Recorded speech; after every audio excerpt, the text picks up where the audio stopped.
Page 10, Why Culture is the Missing Piece in Global Business. In today's world, we work with people across borders, across time zones, across cultures. And while technology helps, it doesn't solve everything. You might share a goal, speak the same business language, even use the same software. But if you don't understand each other's expectations, styles, or ways of thinking, progress can be painfully slow. This is where culture comes in. And it's why the Culture Map by Erin Meyer has become a must-read for anyone leading or working in international teams. Culture affects work more than most people realize. When people struggle to communicate at work, we often assume it's about personality or competence. But in global teams, that's rarely the full story. Someone might seem quiet, not because they lack ideas, but because they come from a culture that values listening over speaking. Someone might offer feedback directly, not to be rude, but because in their culture, being honest is a sign of respect. Without context, these behaviors confuse us. But with cultural understanding, they start to make sense. This book gives us that context. The Culture Map, what it does. Erin Meyer spent years studying how professionals from different cultures behave in the workplace. She found clear patterns and built a simple tool to explain them. She calls it the Culture Map. It's based on 8 key areas where cultural differences cause the most confusion at work. Communicating, giving feedback, persuading, leading, deciding, building trust, handling disagreement, managing time. Each culture has its own natural style in these areas. And when those styles don't match, misunderstandings happen.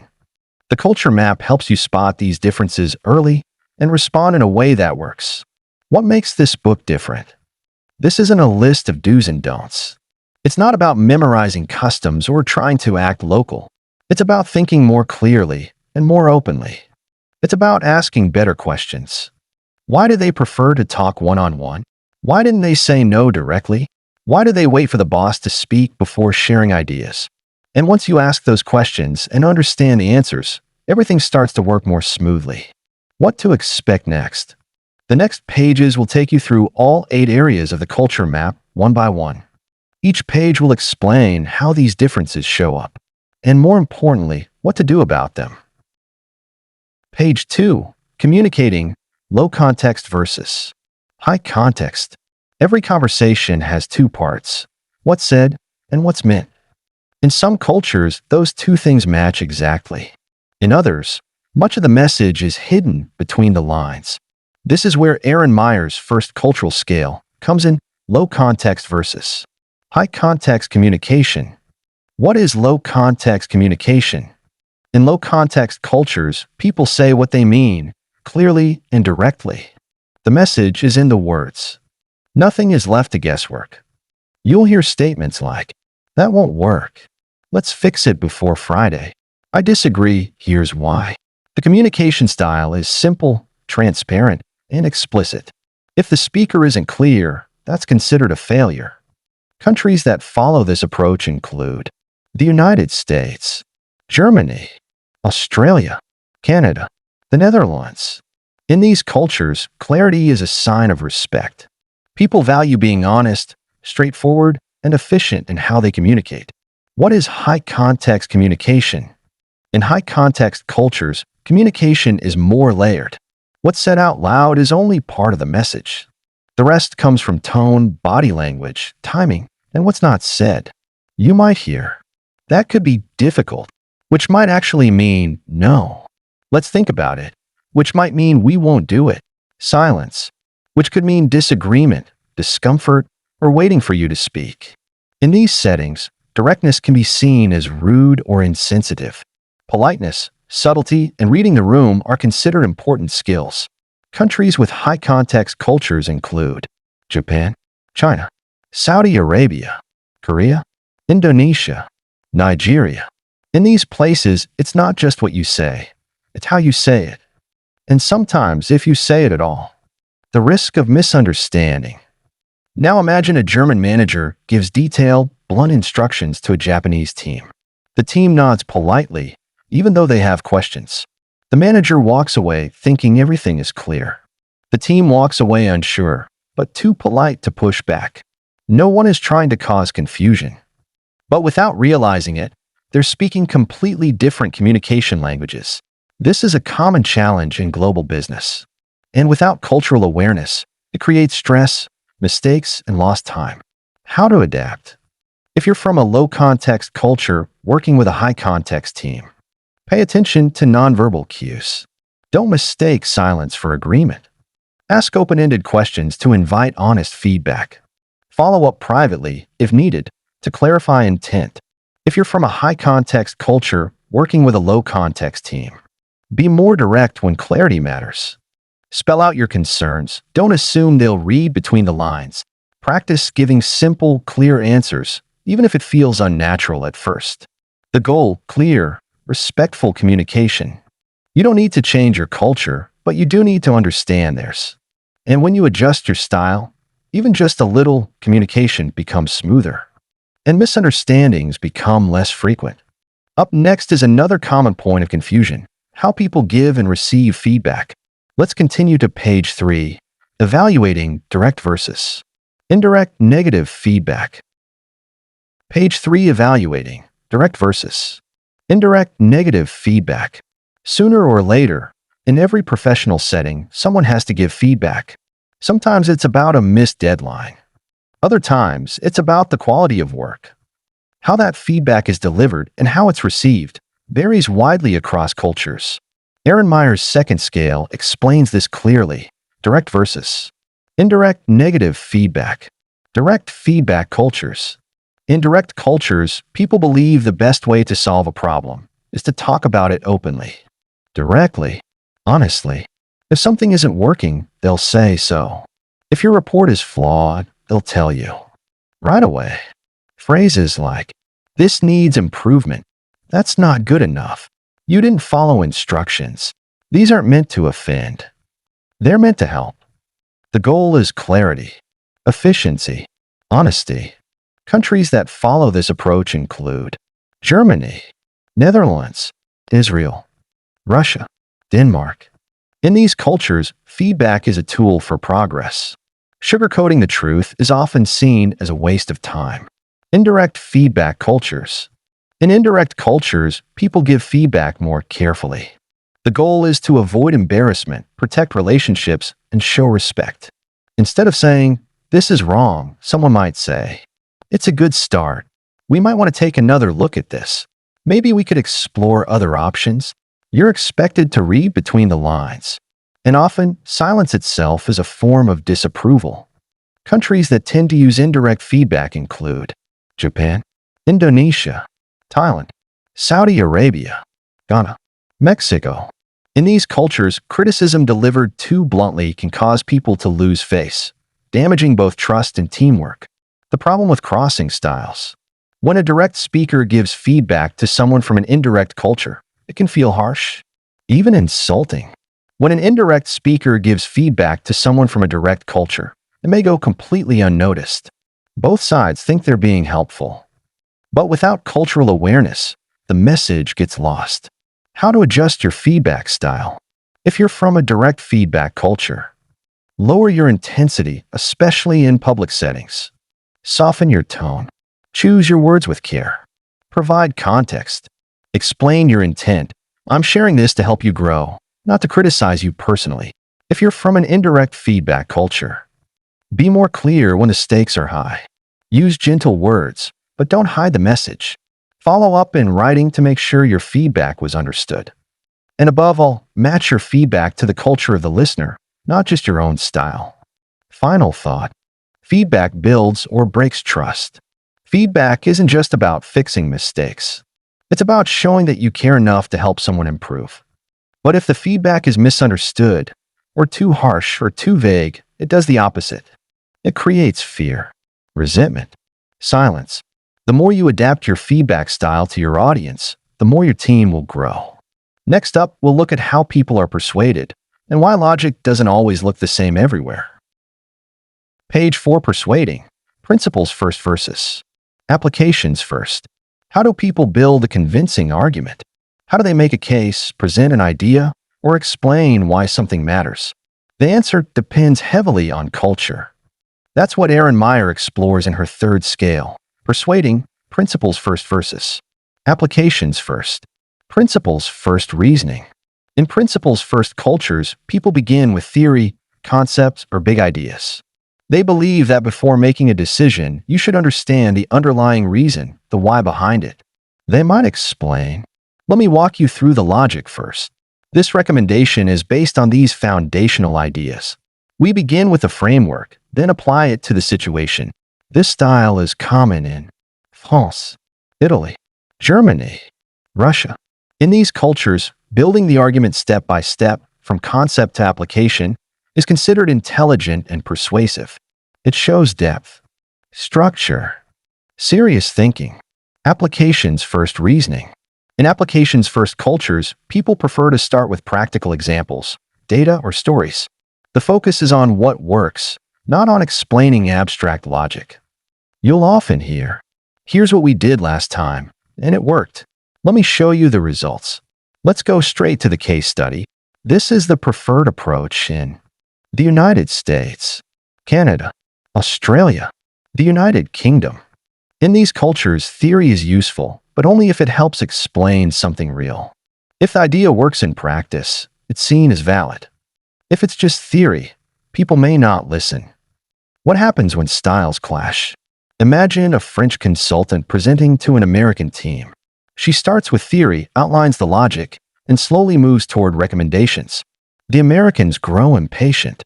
Where's the point, they think? Why not just get to the example? Now reverse the roles. An American consultant dives straight into case studies and numbers, without explaining the logic behind the solution. The French team feels it shallow, unimpressive. Where's the reasoning, they wonder. Both are smart. Both are capable. But their styles and assumptions are completely different. How to adapt your persuasion style? If you're speaking to a principles-first audience, start with a theory. Show the foundation first. Build your argument logically. Don't jump straight to results. Give them the structure they expect. If you're speaking to an applications-first audience, lead with examples. Show what works. Focus on practical value, not just conceptual strength. Avoid long theoretical build-ups without a clear payoff. And when in doubt, blend both. Start with a brief explanation of why the idea matters. Then move quickly to how it works. The goal, be heard, not just be right. Being persuasive isn't about who has the best idea. It's about who communicates that idea in a way others can accept. Culture shapes how we think and how we expect to be convinced. When you adapt your approach to fit your audience's reasoning style, your message lands stronger and sticks longer. Next, we'll look at how culture shapes leadership and why the meaning of respect changes from one place to another. Page 5. Leading, egalitarian versus hierarchical. Every team needs leadership, but how leadership is understood and how authority is shown varies significantly from one culture to another. Some cultures expect leaders to act like coaches. Others expect them to act like commanders. Erin Meyer's fourth scale explains this difference clearly. Leading, egalitarian versus hierarchical. Egalitarian leadership cultures. In egalitarian cultures, leaders are seen as equals. Their job is to guide, not to command. Titles may exist, but they don't carry much weight in day-to-day interactions. Employees may speak freely, share ideas openly, and even challenge the boss in meetings without it being seen as disrespect. You'll hear, "Let's decide together.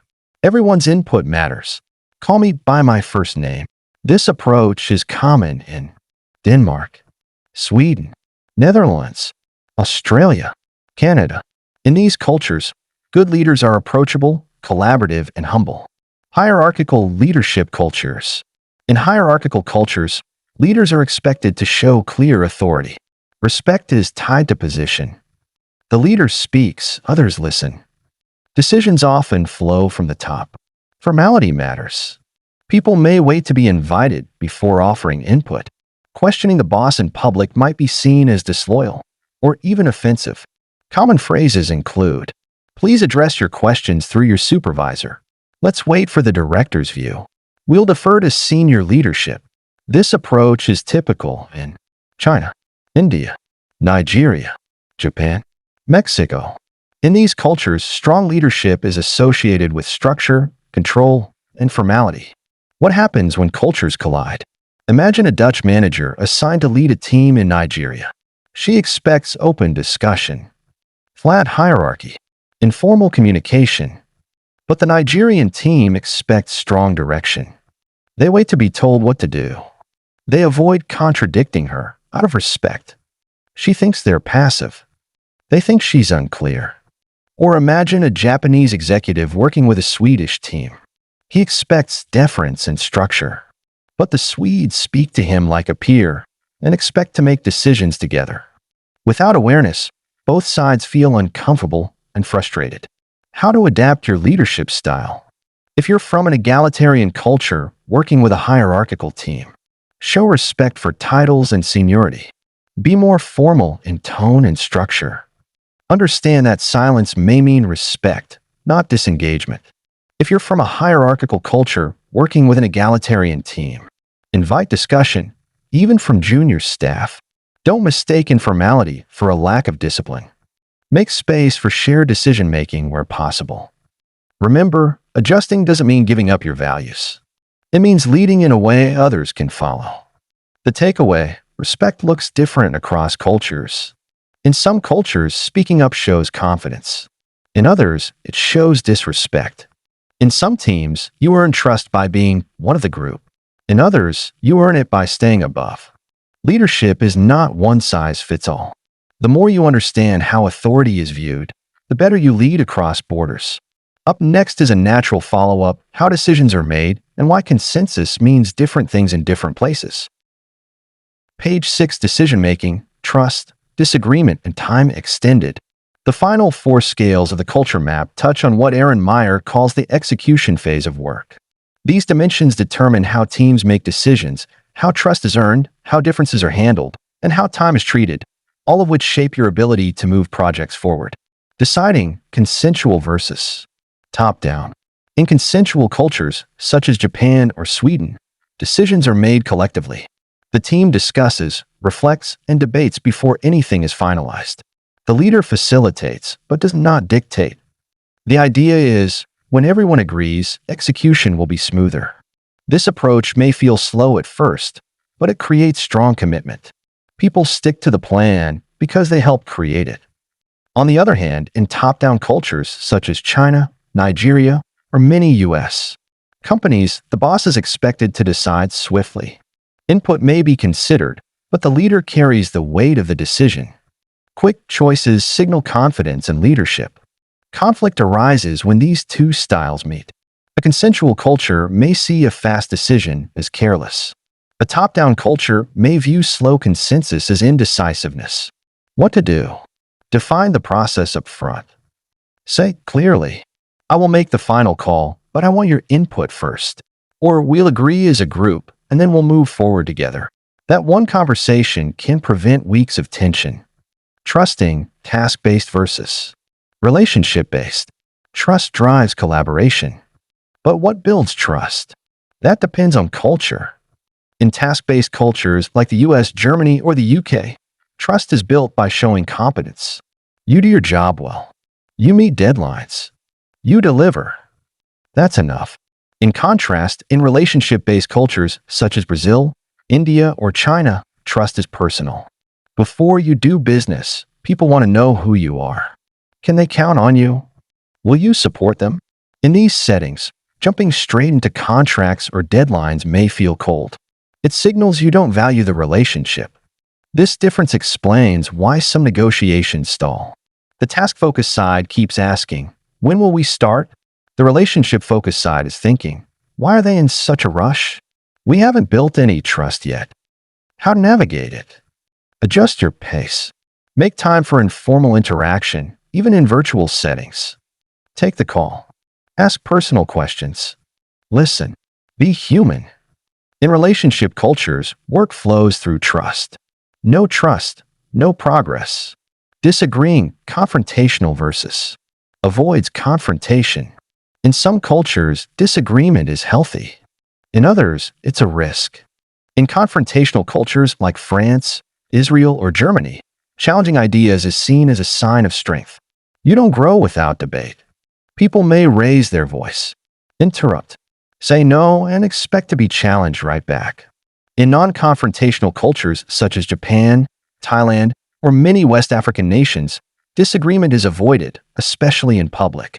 Harmony matters more than accuracy. If you press too hard, people may withdraw entirely. Here's where problems arise. A French executive expects debate. He asks, "Do you agree?" Silence follows. He assumes agreement. But the Japanese manager disagrees deeply and is staying silent out of respect. Result? Misalignment. Frustration. Risk. Your solution. Offer multiple ways to speak up. Invite disagreement privately, not just in meetings. Say, if you see concerns, please let me know one-on-one or in writing. And remember, disagreement isn't about being loud. It's about being heard. Scheduling. Linear time versus flexible time. Time is not universal. It's cultural. In linear time cultures like Germany, Switzerland, or the US, time is a sequence.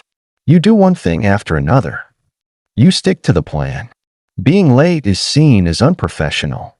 In flexible time cultures such as India, Nigeria, or much of the Middle East, time adjusts. People multitask. Meetings run long. Plans change based on circumstances or relationships. If you're used to structure, flexible time feels chaotic. If you're used to flexibility, linear time feels rigid and impersonal. The real risk? Misinterpreting the meaning behind delays or changes. A late meeting in Nigeria may reflect traffic, not disrespect. A rescheduled project in India might reflect shifting priorities, not disorganization. What to do? Define expectations clearly. What's firm? What's negotiable? Build in buffers. Plan for adjustment. And always ask, not assume, what the delay means. These 4 cultural scales shape execution. You can have a brilliant idea, a motivated team, and still fail if you don't understand how people decide, trust, disagree, and schedule. The culture map helps you see these patterns early. And when you adjust, your projects, relationships, and leadership all become stronger. Page 7. Leading with Cultural Intelligence. With all 8 scales now understood, it's time to step back and look at what it all means. The culture map doesn't just describe behavior. It shifts your perspective. It teaches you to stop asking, "What's wrong with this person?" and start asking, "What might their culture expect here?" It moves you from reaction to reflection, from confusion to clarity. And that's the true power of cultural intelligence. Cultural intelligence is a leadership skill. Let's be clear. This is not about being nice or just avoiding offense. Cultural intelligence is about performance. It's about making better decisions, building stronger relationships, and leading more effectively across global teams. Think about it. Would you present the same strategy to a German boardroom and a Japanese one? Would you give feedback the same way to a Dutch colleague and an Indian one? Would you expect the same pace, tone, and meeting style in Canada and Saudi Arabia? If not, then you already understand the need for this skill. What the culture map gives you is the language and structure to use it with confidence. What culturally intelligent leadership looks like. A culturally intelligent leader doesn't try to be an expert in every tradition. Instead, they do 3 simple but powerful things. They observe patterns. They pay attention to what's said and what isn't. They ask better questions. They're curious, not just about the task, but about the people.